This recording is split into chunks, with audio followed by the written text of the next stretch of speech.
Hello everyone, welcome to a very weird video that I think is probably the first of its kind on YouTube. For you see, this is a video with a countdown. As time ticks on, this video will gradually become more and more unwatchable. But how and why is this the case? Have I simply gone mad after nearly a decade on YouTube? No, I am the Spiffing Brit, a professional exploiter and breaker of algorithms, games, and occasionally international law. As many of you brilliant subscribers will know, a regular pastime of mine is to find loopholes and potential vulnerabilities with how YouTube's algorithm is designed. Often these are lots of little short decisions or actions that YouTubers can take to give them an unfair advantage against other creators. In the past, some of my small and humble little exploits have included printing views out of thin air whilst live streaming, duplicating like counts, and of course probably my most dangerous one, destroying another creator's video performance by buying ad space for it amongst terrible demographics. Yes, that's right, I introduced PvP mechanics into the YouTube algorithm. Surprisingly, after all of this, YouTube has not sent any assassins against me. Or perhaps they never got past my ferocious battle corgi. Still, here I am, once again shouting from the rooftops that my next grand experiment is ready, and here you stand ready to be a glorious set of guinea pigs. My goal for this video is to manipulate YouTube watch time over a greater level than we've ever achieved. We have done previous videos where we increase watch time and retention on shorts, or videos that you must watch at a slower speed, and this has taught us that viewer retention and average viewer statistics are quite possibly the most valuable in determining how much YouTube wants to push a video. However, my previous experiments have lacked one important statistic: length. So before we dive into this video's experiment, it's time for a quick explainer of the modern YouTube algorithm, what's changed, why it's important, and how we can break it. So make sure you're comfortable, you've grabbed a warm cup of tea, as this is where the fun begins.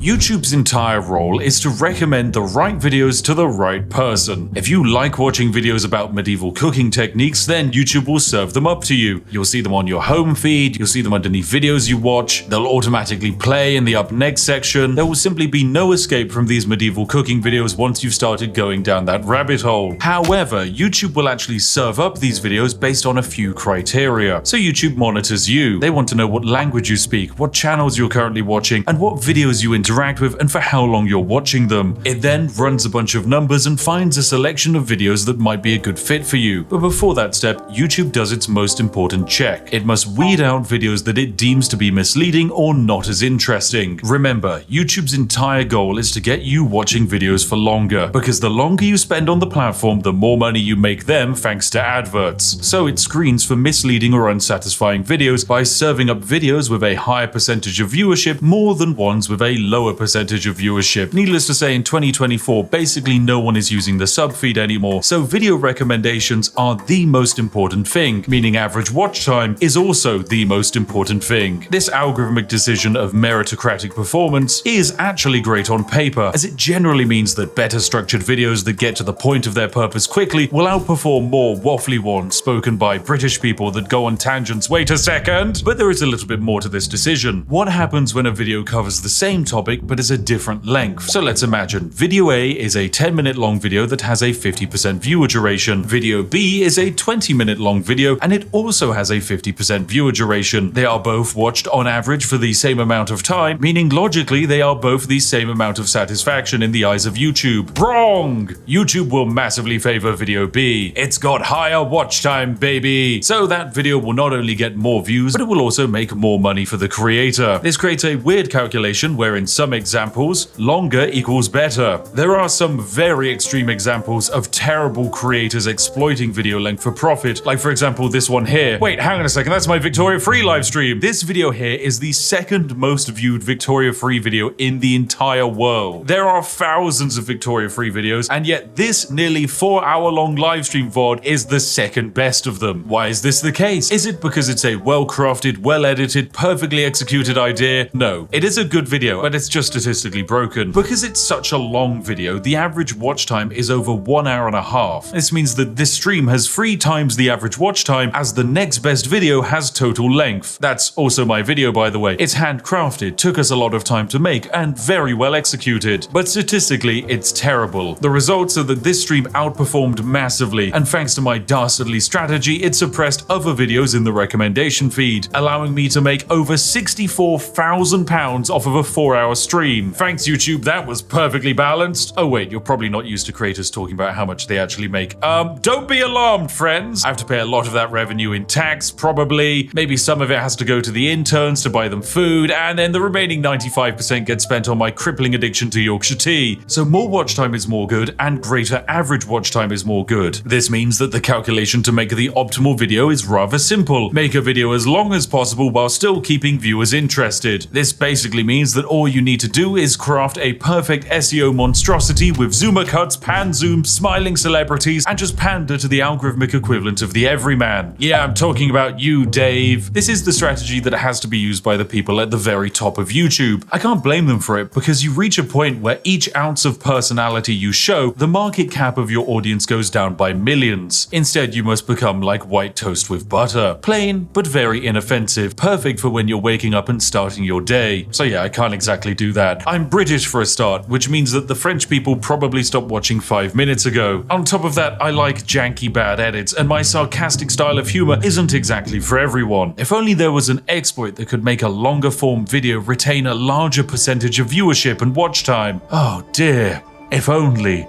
Oh my god, is that a poorly designed feature YouTube made that nobody uses on the horizon? Yes, it is! Say hello to the YouTube Video Editing Suite. From this screen, I can make edits and alterations to an existing video on YouTube. I can trim and cut sections out of it, blur details, insert audio tracks, apply end screens, and even spam info cards to remind you to buy merch every 5 seconds. Seriously, creators who use this, please stop. What are you doing? Go and brew a cup of tea. Now, these tools are hardly used. Mostly they exist to help YouTubers cover up mistakes like speeding in a school zone whilst driving a luxury car. Or if you're really special, YouTube will even let you insert footage back into videos. But outside of a few moments when Linus Tech Tips needed to add corrections into something, it's actually hard to find much evidence of creators using this. The main thing that I think actually sees the light of day is the cut tool. This actually serves a purpose outside of fixing errors. You see, most YouTube sponsor contracts stipulate that the ad read must be on a video for 2 to 3 years. This means that 2 to 3 years after upload, some creators will actually go through their back catalog of content and cut out the sections where they tell you that Raid Shadow Legends is the greatest video game ever conceived. Yeah, right, baby, it actually sucks. Yeah, I know, I just burnt a lot of bridges there. Your game sucks, mate. I'm never taking your money. Stop emailing me. Outside of covering up the past, there is a reason why it makes algorithmic sense to remove your older sponsor reads. Most people, when presented with a read, simply press the skip button and bypass the 30 to 90 second section of that video. This means that those sections massively lower the average watch time and retention of the overall video. So by removing a section where only 10% of the audience is watching and bring it back to a 50% average retention section, then that's a net benefit on the video's performance. So logically in the long term, that's better, that's more views and more money. But all of this is curious. What if we took it even further beyond? And what if we did it backwards? Yeah, this is where I had a brilliant idea. What if we created an average video with good statistics and then cut the end off of it? Welcome to my grand plan. You're currently watching one of 2 versions of a video. One version ends sooner than the other. If you're watching this video too late, then the entire second half of this video has been cut off and you'll never actually know what it was. You'll never even be able to watch it again. And the science behind it is rather simple. I can make a video like this be watched by 2 types of viewers. One set of viewers are watching a full-length version. If the video is 20 minutes long and the average watch time is 10 minutes, that video has given me a 50% retention. However, the second viewer, which might be you, watches the second shortened version. Let's say this video is now only 10 minutes long, but you still watch it for 50% of its length. Well, the problem is that YouTube can't delete the watch time that this video has generated, and all of the statistics just pile up onto the back end from the original version. So all of those longer views are added onto the new shorter version of the video. If half the views are on the long version and half the views are on the shorter version, we balance out at an average watch time of 7.5 minutes or 75% retention. Of course, the longer the section that we end up deleting, the better. If I add a 10-hour long Skyrim Let's Play after this and people watched it for an average of 2 hours, I could probably end up with one of the highest average retentions on a 10-minute video that the world has ever seen. And you know what? Maybe that is what I've done. But you have absolutely no way of knowing because there's a chance you're watching this video after the great cut. So there we go, job done. This video is perfect. I've just become a quadrillionaire and the largest YouTuber on the platform.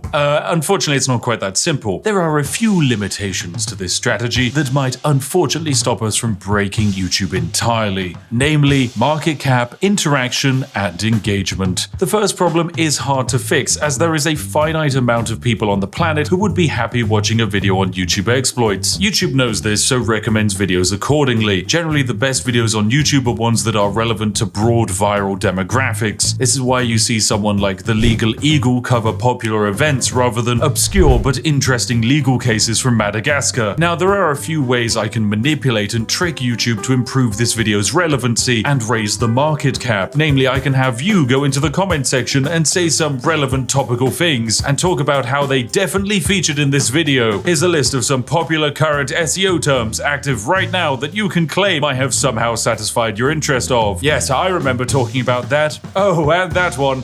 Yes. Oh, how interesting. I love insert thing here. Not only does this help with the reach of the video, but it also counts as engagement. All forms of engagement with this video and the channel will work positively to this video's success. From commenting, liking, sharing, and even voting in community posts, weird things like making clips of this video are another brilliant way of adding views. And in fact, there's a weird exploit that you can use to view bot without damaging a video's performance. Anyway, no, I'll save that for another day. It's too complicated and potentially illegal. But yes, it's entirely possible that this video right here will become my most viewed video. And of course, it's going to be a video that outside of a select few, no one will ever see it in its entirety. Of course, some people might spoil what comes after this. And so that's why I think it's important for you to comment and wildly speculate what the other half of this video actually was. I like it to be a mystery. So if you could please go into the comment section and write some absolute wild ideas about the other half of the video, then that would be great. Of course, the real ones know it's going to be the hotly anticipated Mavis Beacon teaches typing exploit video. Whoa, what a banger that's gonna be. Anyway, this is where you watching at home are going to be separated into your two groups. If you missed the original version, don't be upset. I'm a strong believer that some things shouldn't last forever, and online most content is preserved. So perhaps just this once, it's okay to create a piece of media that is finite and unique. For this project to be classed as a success, there will need to be a long-term analytical trend that shows that the average watch time had a positive impact on the impressions and reach of this video. These impacts will probably take a week or so to materialize, so check back in a few days' time and take a look at how things are shaping up. Anyway, thanks for watching, you majestic sausages. We're about to continue the video for some of you, but for others, better luck next time. You should have had notifications enabled. Thank you for watching, and goodbye for now.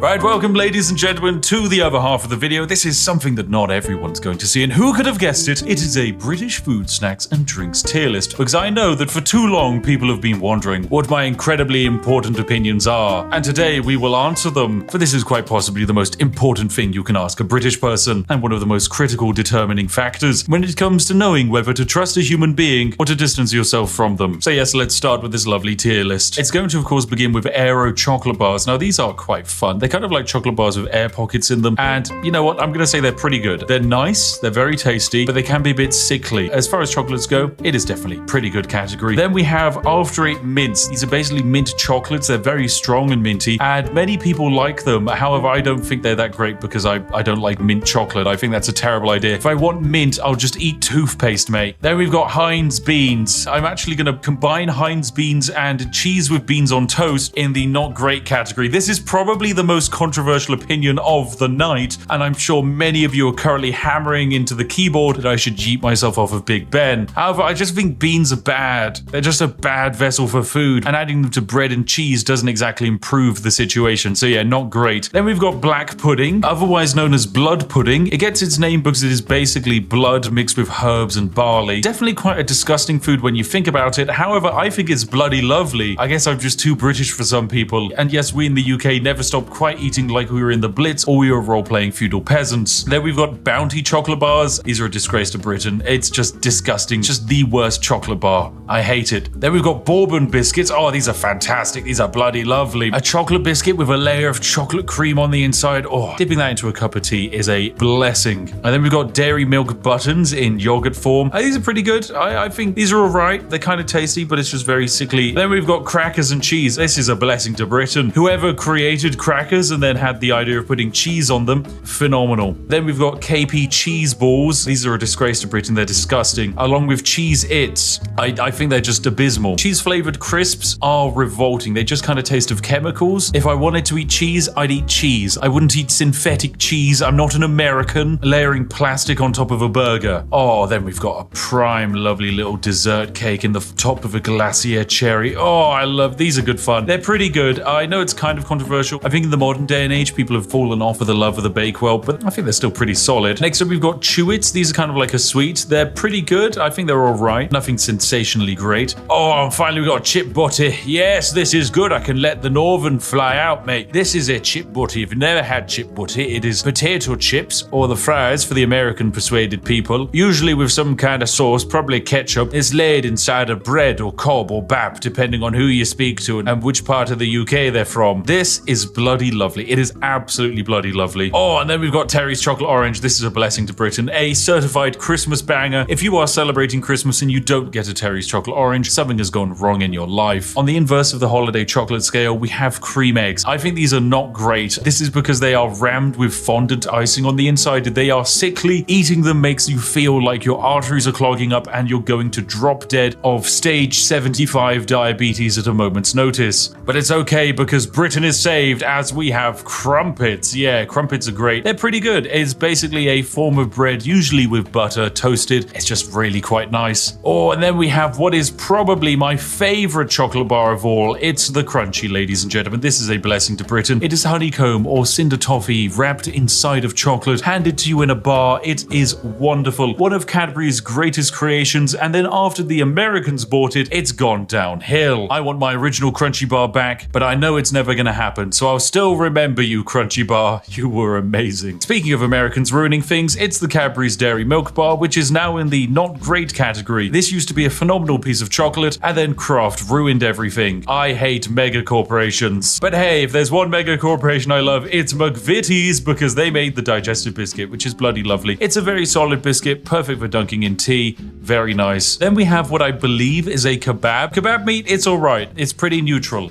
as far as meals go. A fantastic meal, however, is fish and chips, which is just a massive fish dipped in batter, made very crispy and served with large quantities of potato. Yes, this is genuinely one of the nicest things in the universe. I know other countries have attempted to do fish and chips, but every time I've tried them, they're just disappointing. If you want a proper fish and chips, come to the UK and give it a try. Okay, next up we've got fish fingers. These are not great. Look, if you're gonna have battered fish, have it in the form of fish and chips, not in the form of tiny string reformed fish. Oh, and then we've got Freddos. Yes, this is a bloody lovely chocolate. If you don't know, the Freddo is actually how we in the UK gauge inflation. You see, Freddos in the bygone era used to cost only half a threepence, whereas now in the modern day, Freddos can be sold on the black market for upwards of £50,000. But put simply, they're very tasty. Then we've got Fridge Raiders. These don't really feel very British. They're kind of alright. It's just breaded chicken that you eat cold. It's fine. It's a tasty snack. Fruit Winders, however, yeah, this is pretty good. This is basically pureed fruit in a winder form. I think there is an American alternative, but it's not as cool as our British alternative. So yeah, it's in the pretty good category. Oh, and then, ladies and gentlemen, oh yes, they say that the British god on the seventh day didn't rest, for he created something better. He created hobnobs. Yes, this is a blessing to Britain. For those that don't know, the hobnob is like a digestive biscuit, but made more oaty. It's got a stronger form to it, it can suck up more tea, and as a result, it is perfect in every way. This is the tea dunker's delight. I will accept no slander and besmirchment of the hobnob's name. Truly fantastic. Anyway, we can also do some quickfire ones. Hula hoops, they're pretty good. They're hoop-shaped crisps, or chips if you're foreign. They're pretty tasty. Then we've got Iron Brew. This is a blessing to Britain. This is the greatest thing to come out of Scotland ever. I used to believe that Hume was potentially the greatest Scottish export with his fantastic takes on philosophy. However, no, Iron Brew is objectively better. It tastes fantastic, and it is so good that for a while America banned it. It has no discernible taste, and if you were to describe it to someone, you wouldn't be able to. Safe to say, you need to try some Iron Brew. Okay, next up we've got Jaffa Cakes. Once again, another controversial opinion. I think they're just alright. Okay, look, if you grew up watching the Yogscast, you're probably going to be quite angry at me, but Jaffa Cakes, they're just kind of, they're fine. I'm not going to dunk it into tea. It's got terrible form for that. So for a biscuit slash cake, yeah, it's just not very good.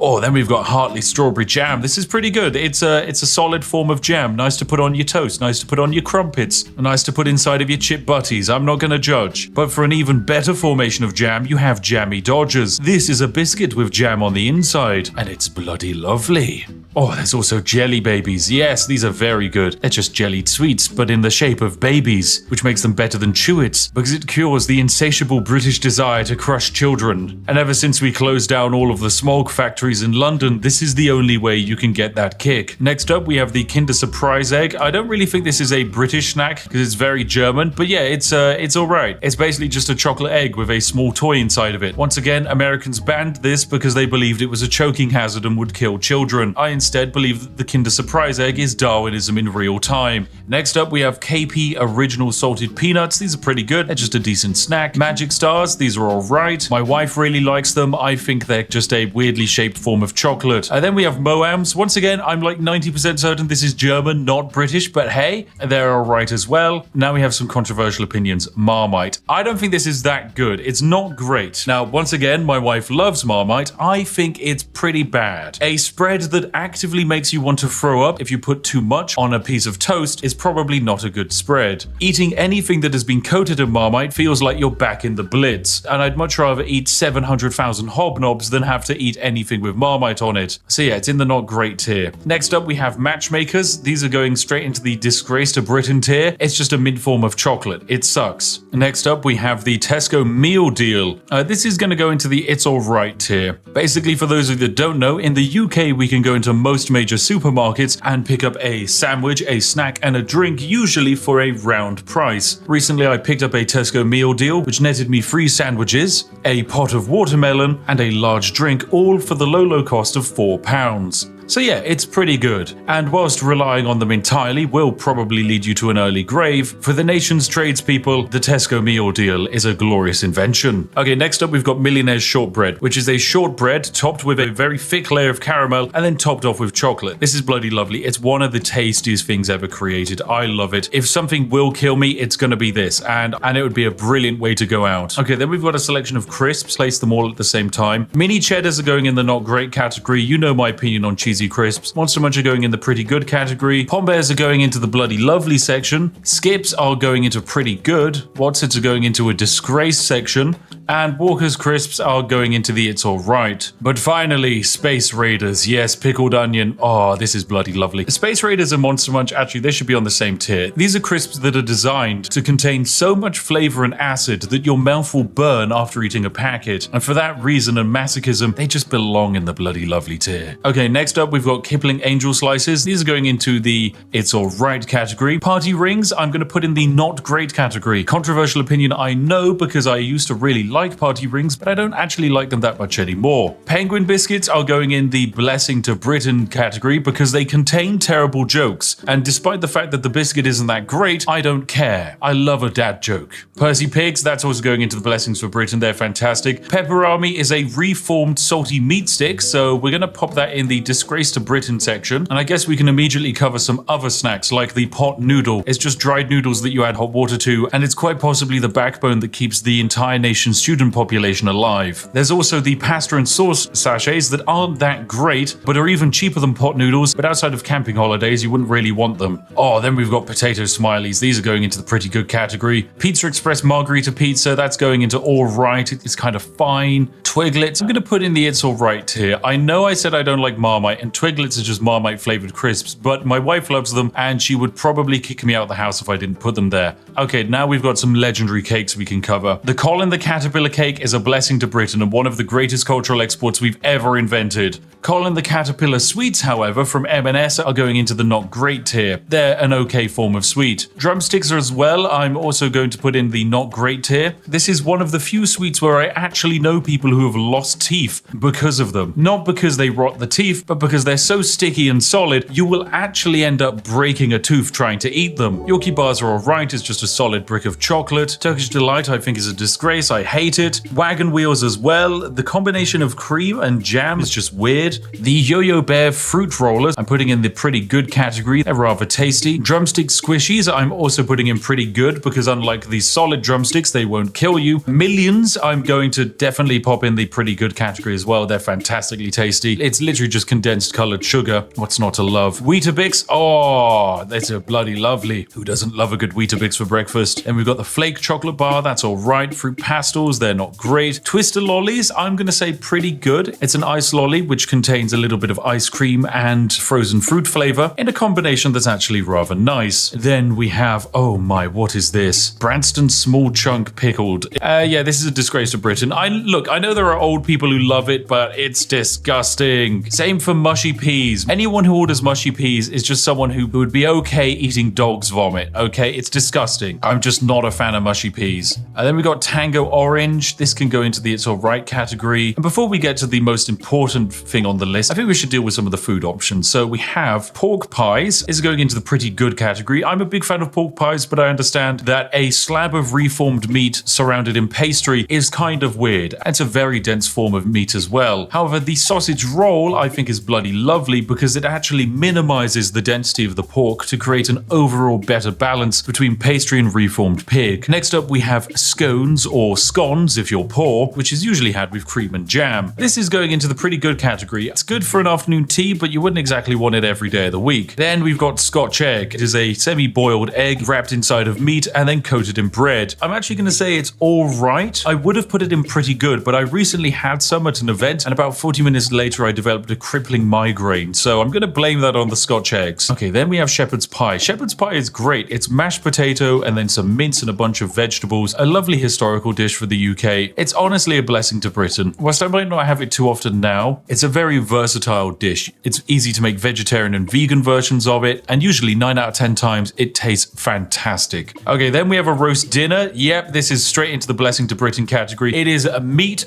potato, usually Yorkshire pudding and some vegetables. Is it the most flavorful meal on the planet? No. Is it a Michelin star meal? No. But does it warm the soul? Yes, it does. So it's a blessing to Britain. Now for the penultimate item, it's a toad in the hole, which is just the large quantities of sausage cooked in batter, and this is bloody lovely. I love it. It's basically a macro scale sausage roll. What's not to love? And finally, the greatest thing in the universe. The ascended god tier item. The one, the only, the greatest thing that has ever existed on the planet. Tea. Yes. Oh, it's so good. There we have it, ladies and gentlemen. This has been my very important, very critical, objectively perfect and spot-on tier list of British foods and snacks. You can fight me in the comment section, but your opinion is wrong, because I am the spiffing Brit, and what I say is law. Tomorrow, bounties and cheese balls will be banned on the streets of Britain, and everyone will be drinking tea as they chow down on some hobnobs. Lovely. Right, well there we go. This has actually been the ultimate extended version of the video that basically no one else gets to see. You have seen it. Congratulations, you're very special. And who knows, maybe there was actually extra stuff after this that I cut. Maybe there was a video within a video within a video. I'm not saying whether that was the case or not. You'll just have to come up with your own theories. But this is all for you today. So thank you very much for watching. A huge thank you to, of course, liking the video, subscribing, and of course, a major shout out to the majestic sausages who are our Patreons and channel members who fund all of this nonsense on my channel. Thank you very much for your continued support. Anyway, if you're sat there wondering what video to watch next, look no further than this video on screen now. I've chosen it and it should be perfect for you. As always, I'll see each and every one of you in the next one. Have a lovely day and goodbye for now.